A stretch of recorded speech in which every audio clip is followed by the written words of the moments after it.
এ পালা আমার পাল্লাদার নিজে ধরেন নিয়ে পালা আপনারাই করে দিয়েছেন অর্ডার, আপনারা ভাগ করে দিয়েছেন আমাদের বর্ডার, আমার পাল্লাদারকে দিয়েছেন অদৃষ্টের এক লিডার। দেখে মনে হচ্ছে শালা পার্টির একটু কেনা, শেষ পর্যন্ত দেখবেন দুজনের একজন হবে মার্ডার। আমি বলে জানাবো আদি সবাজার, আমি আজ কর্ম কময়রে কর্ম, যেমন ধময়রে ধর্ম তেমনি কময়রে কর্ম। যাহা যাহার স্বতঃস্ফূর্ত ভাব তাহাই তাহার কর্ম। সবাই এই জগতে সবাই কর্মময় জগৎ, এই জগতে সবাই কর্ম করছে। কে কর্ম করে না? চন্দ্র সূর্য পৃথিবী তারা গ্রহ নক্ষত্র সবাই নিজে নিজের ভাই কর্ম করিছে। সূর্য স্থির হয়ে আছে, সূর্যের চারিদিকে পৃথিবী ঘুরছে, তার কর্ম করছে। পৃথিবী দাঁড়িয়ে আছে, পৃথিবীর চারিদিকে চাঁদ ঘুরছে, গ্রহ নক্ষত্র ঘুরছে, নিজে নিজের তারা কর্ম করছে।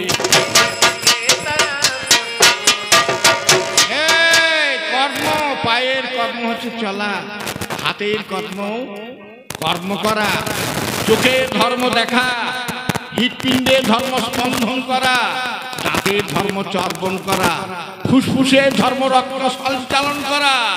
সকলে নিজে নিজের কর্ম করছে।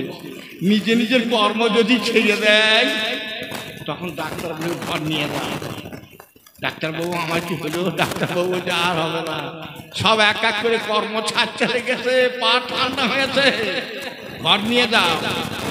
কিছুক্ষণ পরে দেখছি সবাই যখন কর্ম বন্ধ করে দিলে তখন দেখছি লোকটা হয়ে গেল মরা। সবই তো আছে, হাত পা নাক কান সবই তো আছে, কিন্তু আসলে তারা কর্ম করে না। কর্ম ছেড়ে দিলে মানুষ তখন ভাই মরিয়ে যাবে। আজ আপনাদের কাছে আমি জানাই তবে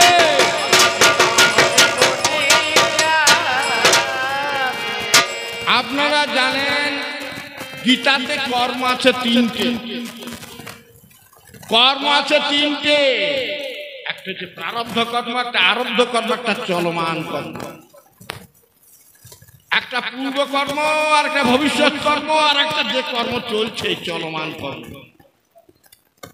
আপনারা অনেকে মনে মনে ভাবছেন তাই তো, হঠাৎ লটারি টাকা পেয়ে গেল, ওরে ওর ভাগ্যটা ভালো। লটারি টাকা পেলে হবে না। যে ভদ্রলোক লটারি টাকা পেয়েছেন বুকে হাত দিয়ে ভগবানের দিব্যি করে বলুন তো কতদিন থেকে আপনি টিকিট কাটছেন? একদিন টিকিট কেটে গেলে 1 লাখ টাকা 1.5 লাখ টাকা পাবে? একদিন টিকিট কেটে পাবে না। তার দাগটা কত টিকিট কাটা হয়েছে ওপরে খেয়াল হয়েছে, তখন একবার করে দিচ্ছে। টাকা জমা না দিলে টাকা আসে না। ব্যাংকে যদি অ্যাকাউন্টে টাকা না থাকে, এই হারামজাদা যদি হাত ভরে ব্যাংকের কাউন্টারে, ওরে টাকা না থাকলে টাকা দেবে না। ওরে ব্যাংকে হাত ভাই ভরে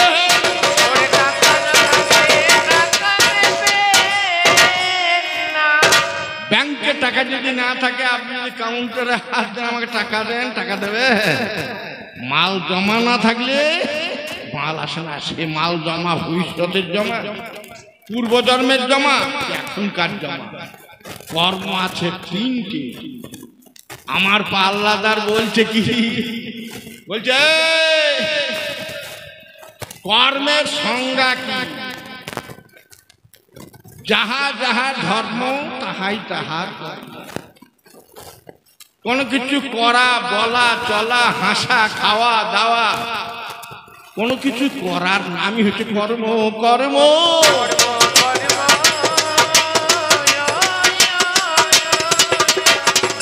ওরে আমার কাছে শোনো ভাই,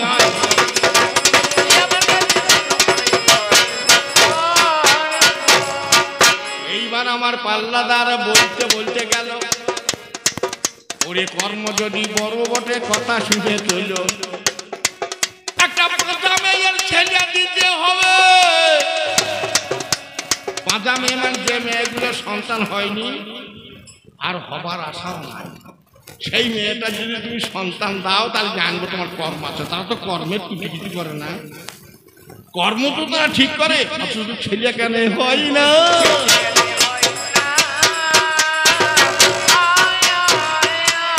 ঠাকুর রামকৃষ্ণ বলছে এগিয়ে চলো, কর্ম করে তুমি ক্ষান্ত থাকো না, এগিয়ে চলো, কর্ম করে যাও, কর্ম করলেই ফলটি পাবে। বলছে ওই কর্মর যে ফলটা সেইটা ভাগ্য। কে বলছো? ভাগ্য বলে কোনো জিনিস নাই, অদৃষ্ট নং তত্ত্ব সমাস। অধর্ম যেখানে নাই ধর্ম সেইটি হচ্ছে অধর্ম, অন্যায় নাই বিচার, অবিচার নাই ন্যায়, অন্যায় সব নং তত্ত্ব সময় মাস্টার দিকে জিজ্ঞাসা করগা, সমাজ তো সমাজ করগা। তাই নো দৃষ্ট, যা দৃশ্যে দেখা যায় না, চোখে যা দেখা যায় না সেইটাই অদৃষ্ট।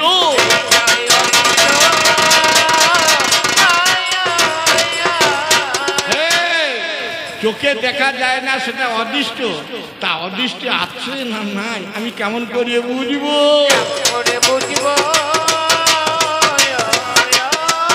আমি কেমন করে জানিব, কেমন করে বুঝবো?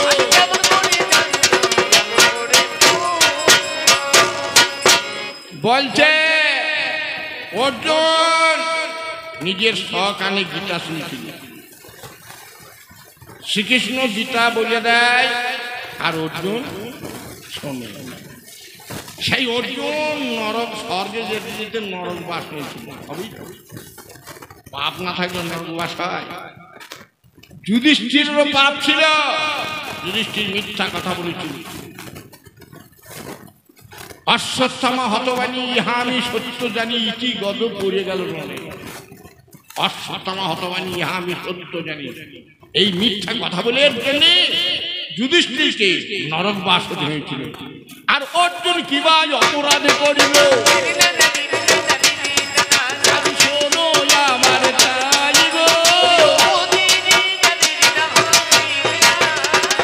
আপনারা সবাই জানেন পাশা খেলায় হেরে গিয়ে পঞ্চপাণ্ডব বনবাসে যায়। 12 বছর বনবাস এবং 1 বছর অজ্ঞাতবাসে থাকে। সত্যি করে বুকে হাত দিয়ে যারা মহাভারত বলছেন সত্যি করে বলুন তো, অর্জুন বনবাসের কালে কবার বিয়ে করেছিল? বনবাসের সময় 2 বার বিয়ে করেছিল। চিত্রসেনের কন্যা চিত্রাঙ্গদাকে বিয়ে করে তার গর্ভে একটা ছেলে দেয়, তার নাম বভ্রুবাহু। নাগকন্যা উলুপুকে বিয়ে করে তার গর্ভে একটা ছেলে দেয়, তার নাম পুরুরবা। মাননীয় সুধী সমাজ, একটা মেয়েকে বিয়ে করে তার সন্তান উৎপাদন করে সেই মেয়েটিকে যদি আমি ভোরপোষ দিতে না পারি, তার মতো বেঈমান আছে? সত্যিকার কথা আপনারাই বিচার করুন। আপনাদের গায়ে কোনো মেয়েকে আমি বিয়ে করি, কিছুদিন থেকে তার সন্তান হল, ফেলে দিয়ে পারলেন, আর খোঁজ খবর নিলাম না, আমার ধর্ম হবে? অর্জুন ওই পাপের জন্য অর্জুনকে নরকবাসী হতে হইয়াছিল। অর্জুনকে নরকবাসী আজ আমার কাছে বন্ধু একটু শুনে বলো।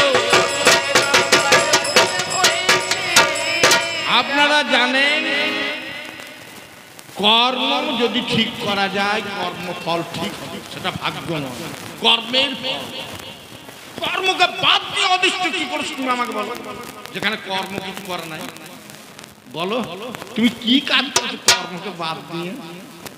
বলছে আমি ওই কর্মফলটা আমি বললে হবে? যোগ করলে যোগ ফল পাওয়া যায়, বিয়োগ করলে বিয়োগ ফল পাওয়া যায়, গুণ করলে গুণ ফল পাওয়া যায়, ভাগ করলে ভাগ ফল পাওয়া যায়। ওটা অদৃষ্ট নয় ভাই।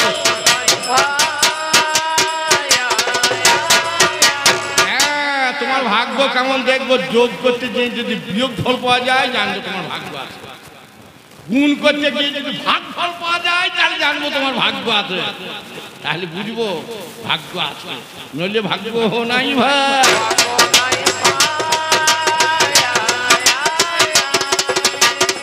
অর্জুন মিশ্র নামে একজন ব্রাহ্মণ ছিল ভাই। সেই ব্রাহ্মণ প্রতিদিন ধ্যান তপস্যা করে ওরে ভাই। গোবিন্দকে ডাকে প্রভু নারায়ণ,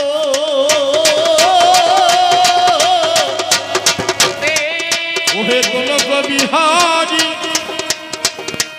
দিবানিশি তোমায় ডাকি ওহে বংশীধারী। তবু তুমি আমার অন্য কষ্ট ঘটাও না গো তুমি, আমি ভিক্ষা করি সারা জীবন ভিক্ষা করি আমি।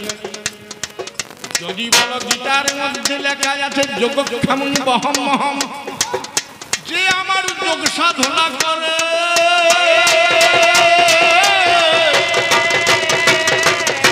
ভগবান বলেছে আমি তার ভার বহন করি এই সংসার।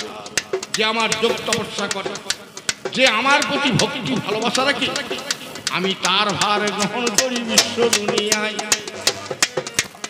একদিন অর্জুন মিশ্র আমার পুরী ধামে যায়,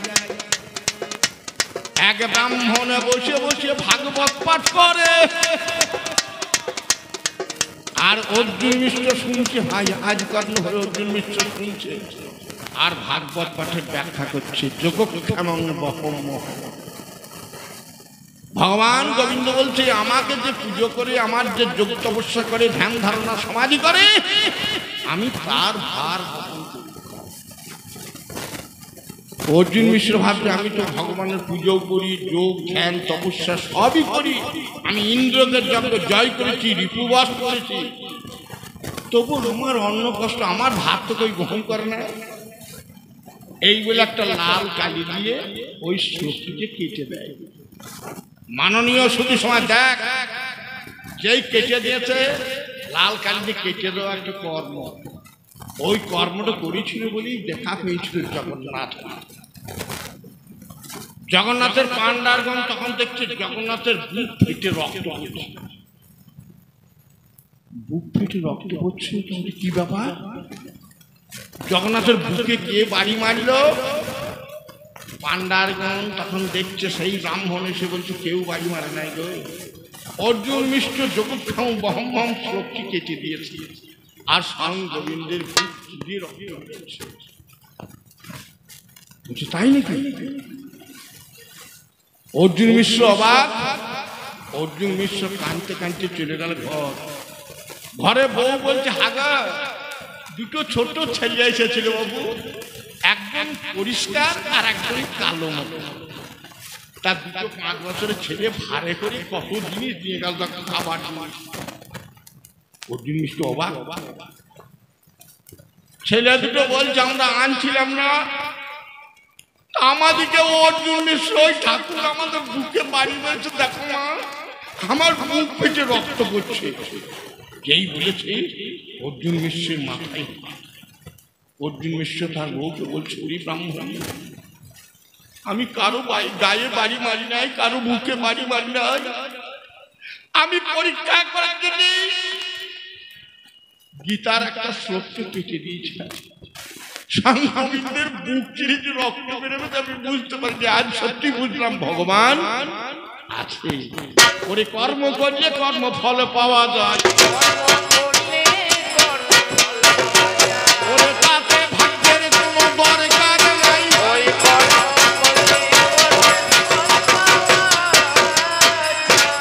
কর্ম করলে কর্মফল পাওয়া যায়, কিন্তু ভাগ্যের দরকার নাই।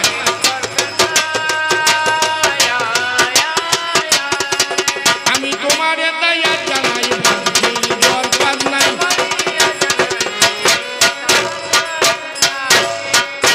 একদিনকার কথা ভাই মন দিয়ে শোনো, ওরে বাঁচা মেয়া ছেলে হইল শোনো দিয়ে মন।